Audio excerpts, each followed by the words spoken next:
You run a low-cost carrier, you do it out in Asia, you're looking at Europe. Do you think Michael O'Leary has reached the limits now of what a low-cost carrier can do?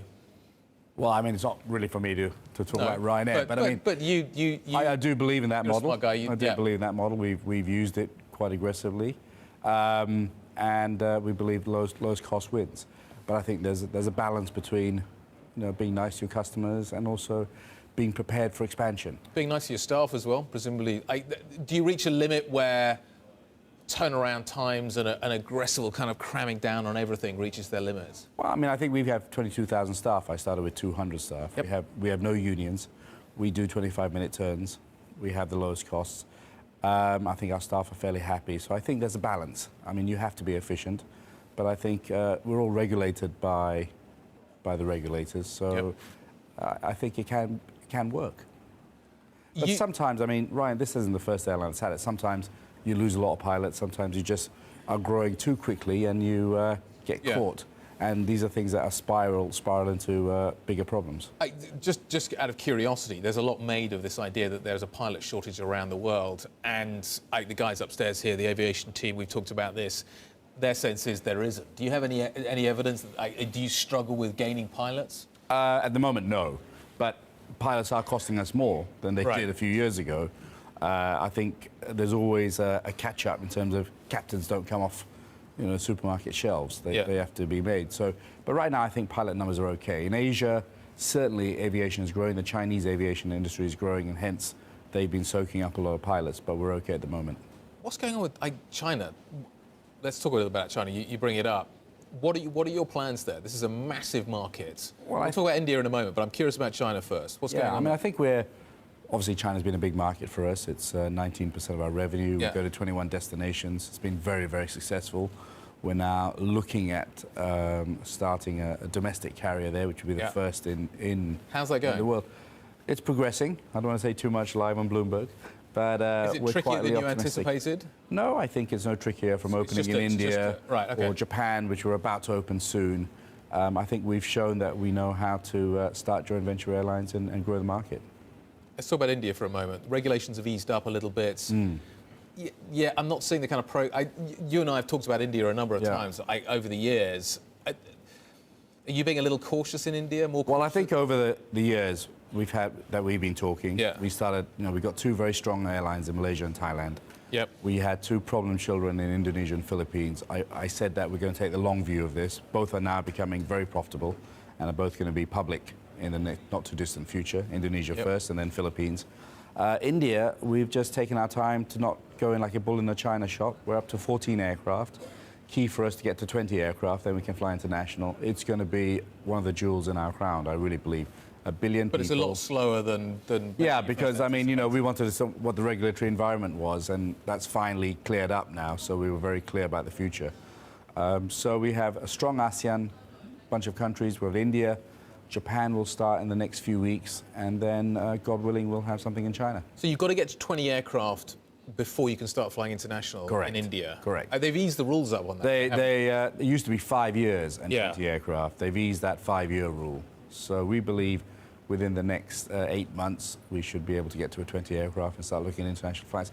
Having said that, because of this, we're actually making money in domestic now, because they've kind of, we thought we could never make money, but when you got your backs against the wall and everyone's against you, you kind of, as Darwinism, become a bit smarter. And we've been able to... What kind of tweaks have you made to turn... Well, we've got our costs down lower. We've looked at routes that no one else was doing. We've stayed away from big, heavy trunk routes. We've started in hubs that no one else was looking at, and it's turned out quite nicely. Same in the Philippines, where we've been killed in domestic. We've now, actually, domestic is making as much money for us as international, so that's a good sign. In terms of the aircraft that you're ordering and the kind of products that you're going to need to make this work, there was a little bit of surprise that and certainly this was a theme that was knocking around at some of the air shows a little while ago, that you were ordering smaller aircraft than some people had anticipated. There was kind of an expectation that you may go for some slightly bigger aircraft, yet you went kind of narrow body rather than wide body. Oh yeah, no, we're always going to be a narrow body operator. That 25 minutes and that high utilization is important. But what we've done is Airbus have come out with a great product, the A321neo. And in 2019, we'll be getting that. That gives us an extra 50 seats. We still think we can do the 25-minute turn, and hence our cost per ASK will go down. We like that aircraft a lot. And so, I started as a 737 operator with 150 odd seats. Yeah. We went to the Airbus with 180. The new Neo gives us an extra 6 seats, 186 seats, and now we'll get to about 240 seats. 350s, you're not... No. I mean, that's AirAsia X, and that's a separate model. But for the 0 to 4 hours, single aisle. What about AirAsia X? Kind of the 330 obviously is a product that... Yeah, we bought the 330 Neo. Yeah. The first test flight is in the next few days, and we should take our first delivery sometime in 2018. Okay. The leasing business, what's going on?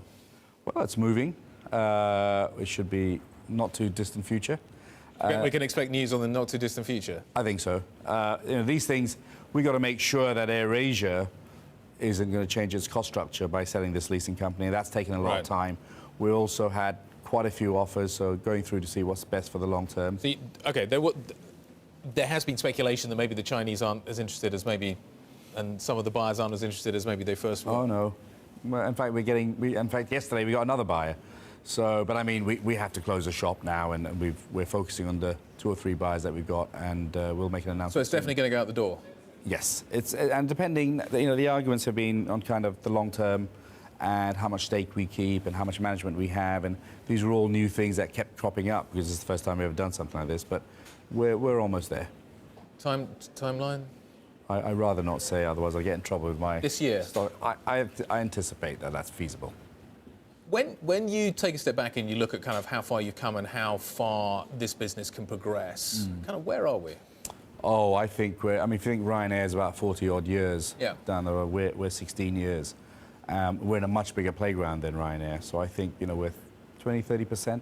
I think a couple of exciting things are happening. One is the potential of AirAsia becoming one airline, such as Ryanair, through a group holding company and owning 100% of the ASEAN companies is very real. The power of ancillary income is very exciting, with now some really cool things in data and technology. I'm a big believer in data and technology. We're investing heavily in it. And there's no reason, while Amazon on one side is buying planes, we've got planes, and it's fantastic with the power of data. We can do lots of very sexy things on ancillary income in terms of e-commerce, in terms of fintech, and in terms of content business. So I believe our ancillary income pie is going to grow. We have a very profitable passenger service business that's supplemented by a highly profitable ancillary income business, which is looking very good, and doing joint ventures along the way and monetizing those joint ventures, such as selling our academy, Expedia. Well, I've always said we're not. I've always tried to tell people, don't put us in that analyst in the airline category. I've always said we're an FMCG company. I'll never succeed. Bloomberg will always call us an airline. But well, okay, you have planes, which is a kind of interesting starting point. But so Michael brought in a whole load of these kinds of people. He brought in people from the FOMC, fast-moving consumer goods side of things.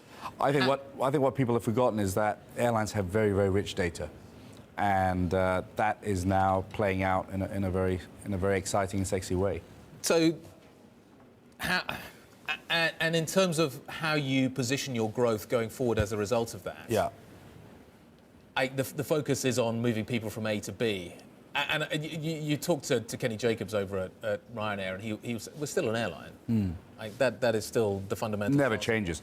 If you think about Walmart, you think about people being drawn into their shop to buy products, and then their product category kept growing and growing and growing.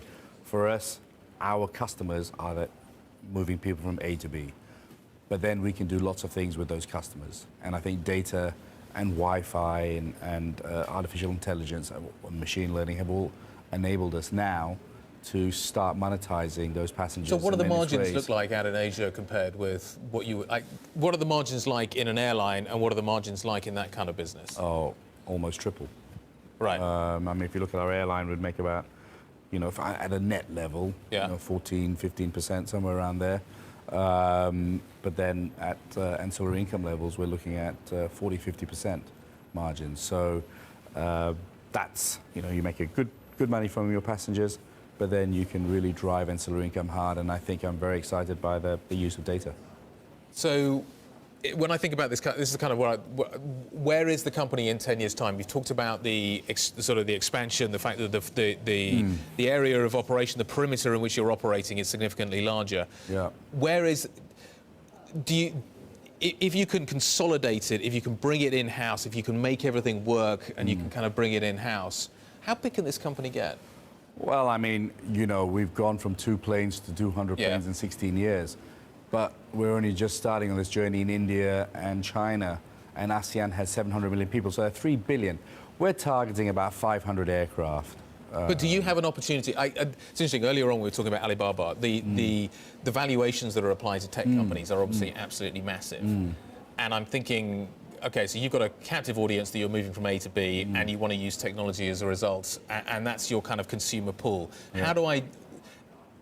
How do I value you going forward? Yeah, I mean, this is going to be, probably starts today at Bloomberg in terms of what I've been saying. You're exactly right. I've always looked at Uber, I've looked at Alibaba, and I thought they're always trying to partner us. They're always trying to look at doing things with us. And we've just got probably better data. And I have 35 million names, for instance. So how do you value us? I think that's something for us to start showing the market about where they shouldn't just value us as an airline, and that the upside, that in many ways we will transform from an airline to a tech company. That's my vision over the next 10 years. But still a very profitable airline business, and if you look at Amazon now, they're going back into bricks and mortar. So we're in the bricks and mortar bit, and now we're going to the digital part. So an exciting time for us and an exciting place. Asia has 3 billion people. Yes.